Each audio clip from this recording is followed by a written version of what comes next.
पूर्व मुख्यमंत्री और केंद्रीय कृषि मंत्री शिवराज सिंह चौहान की तरह अब उनके पुत्र कार्तिकेय सिंह चौहान भी जनता के बीच सक्रिय नजर आने लगे हैं। पिता के जन्मदिन के मौके पर कार्तिकेय ने बुधनी क्षेत्र के युवाओं को एक बड़ी सौगात दी।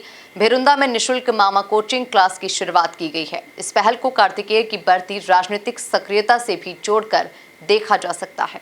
देखिए खास रिपोर्ट। शिवराज के नक्श कदम पर कार्तिकेय सिंह चौहान, पिता के जन्मदिन पर बुधनी के युवाओं को बड़ी सौगात। भेरुंदा में शुरू हुई निःशुल्क मामा कोचिंग क्लास।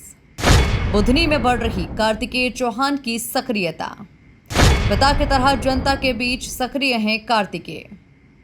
सीहोर जिले के बुधनी विधानसभा क्षेत्र में केंद्रीय कृषि मंत्री शिवराज सिंह चौहान के जन्मदिन को सेवा और समाज हित के संकल्प के साथ मनाया गया। इस अवसर पर उनके पुत्र और युवा नेता कार्तिकेय सिंह चौहान ने भेरुंदा पहुंचकर मामा कोचिंग क्लास का शुभारंभ किया।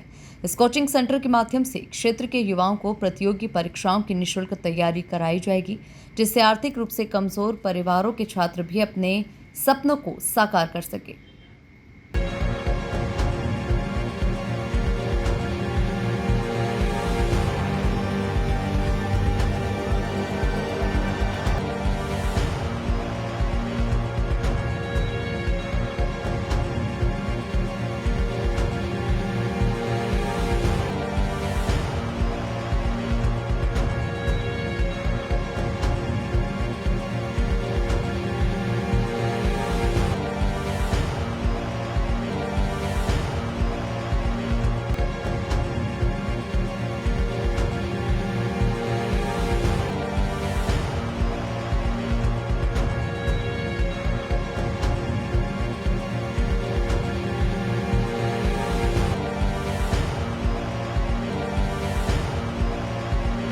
कार्तिकेय सिंह चौहान ने बताया कि कोचिंग क्लास में पढ़ाई की बेहतर व्यवस्था के लिए अनुभवी और योग्य शिक्षकों की नियुक्ति की जाएगी।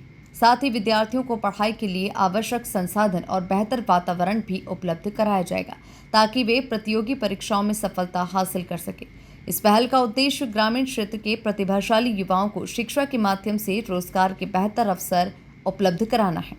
मूलतः इसका उद्देश्य ये है कि गरीब बेटा बेटी, अब संपन्न परिवारों के पास ये सुविधा होती है कि वो भोपाल और बड़े शहरों में बच्चों को अपनी व्यवस्थाएं दे दें, लेकिन इसमें हम प्राथमिकता गरीब परिवारों को देंगे। उसकी जानकारी डिटेल में आपको उपलब्ध ये क्लासें ऑनलाइन या होंगी या ऑफलाइन? ये आपने बहुत अच्छा सवाल किया। ऑफलाइन जो सिलेक्ट होंगे उन्हीं के लिए रहेगी, लेकिन इसका मटेरियल ऑनलाइन हम अवेलेबल कराएंगे। तो ऑनलाइन जो बच्चे सिलेक्ट नहीं हो पाते और फिर भी अगर इससे जुड़ना चाहते हैं तो उनको ऑनलाइन टीवी स्क्रीनिंग के माध्यम से हम इसमें उनको शिक्षा अवेलेबल कराएंगे। बुधनी विधानसभा की जैसे बात करें तो कौन कौन सी इसमें सिटी रहेगी, जैसे बुधनी या रेहटी या प्रॉपर नसलगंज या किला रहेगा, क्या रहेगा? बुधनी विधानसभा को कैसे आकलन करें? पहले फोकस की दृष्टि से सबसे बड़ा भौगोलिक क्षेत्र अपना भेरुंदा आता है, लेकिन इसमें अन्य हमारे नगर हैं जिसके आसपास बाकी गांव बसे हुए हैं।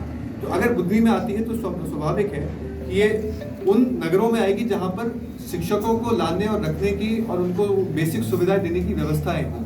तो हम टारगेट करेंगे तो भेरुंदा से, और इसके बाद रेहटी, शाहगंज और फिर मतलब इवन बख्तरा और माने जो हमारे बड़े कस्बे, बड़े गाँव हैं, उनमें भी इसके बारे में सोचा जा सकता है। लेकिन प्रैक्टिकलिटी से देखा जाए तो वहाँ पर जहाँ पर शिक्षकों की व्यवस्था, रहने की अगर अच्छे से हो जाए, उनके कमरे की व्यवस्था हो, उनके रहन सहन की व्यवस्था हो, तो वहाँ पे ये ज़्यादा बेहतर मॉडल होता है।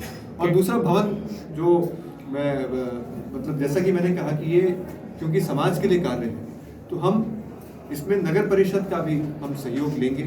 नगर परिषद का शानदार भवन अभी बनकर तैयार है, जिसका टॉप फ्लोर हम लोग किराए पर लेंगे और बाकायदा किराया हम परिषद को देंगे ताकि परिषद का भी इसमें बेनिफिट कॉम्प्रोमाइज ना हो।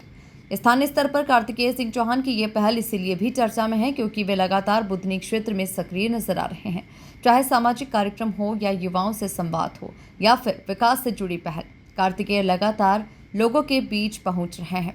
राजनीतिक गलियारों में ये भी चर्चा है कि वे पिता शिवराज सिंह चौहान की तरह जनता के बीच में रहकर उनकी समस्याओं को समझने और समाधान करने की दिशा में कदम बढ़ा रहे हैं। कार्यक्रम के दौरान कार्तिकेय चौहान ने कहा कि उनका प्रयास है कि क्षेत्र का कोई भी प्रतिभाशाली छात्र आर्थिक कारणों से पीछे न रह जाए। परिषद भी इसके माध्यम से अपने किराए वसूली करके अपनी आय जनरेट कर सकते हैं। भाई साहब, कोचिंग सेंटर पढ़ाने के लिए जो शिक्षक आएंगे वो स्थानीय रहेंगे कि या बाहर से उपलब्ध? हम आवेदन ये भी हम निवेदन करते हैं अगर स्थानीय टैलेंट हमारे पास है तो इससे बेहतर कुछ भी नहीं हो सकता। पहले हमारी प्राथमिकता ये रहेगी कि स्थानीय लोगों को ही हम ढूंढें जो इस योग्य हैं कि हम बच्चों को तैयार कर सकें।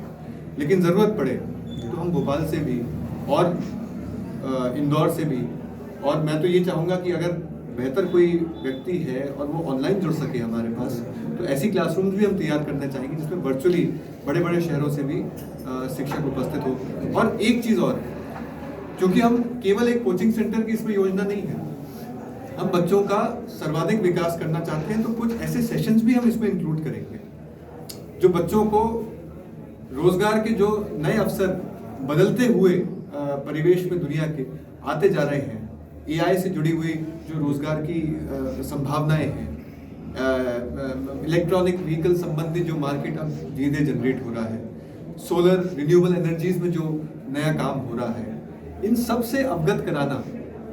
अभी मैं बैठा था, चाचा साहब ने बहुत अच्छी बात कही, व्यक्ति अगर अपडेटेड नहीं रहेगा, अगर हमारा नौजवान अपडेटेड नहीं रहेगा तो वो पिछड़ जाएगा। हमारे आसपास देश में बहुत काम हो रहा है, मैं नहीं चाहता हूं कि हमारे भैरुंदा और हमारे बुधनी विधानसभा के बच्चे पीछे रहें उसमें। मैं चाहता हूं कि हम सब अपडेटेड रहें ताकि हम लोग अवगत रहें।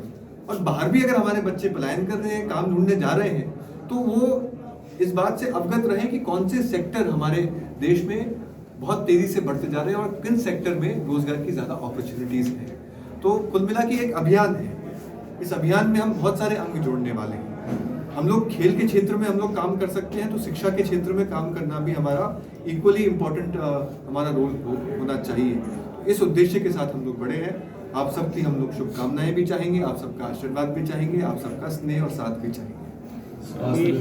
भैरुंदा में शुरू हुई ये पहल न सिर्फ युवाओं के लिए नई उम्मीद लेकर आई है, बल्कि इसे कार्तिकेय सिंह चौहान की बढ़ती सामाजिक और राजनीतिक सक्रियता के रूप में भी देखा जा रहा है। Bureau report, MP news, Bhairunda.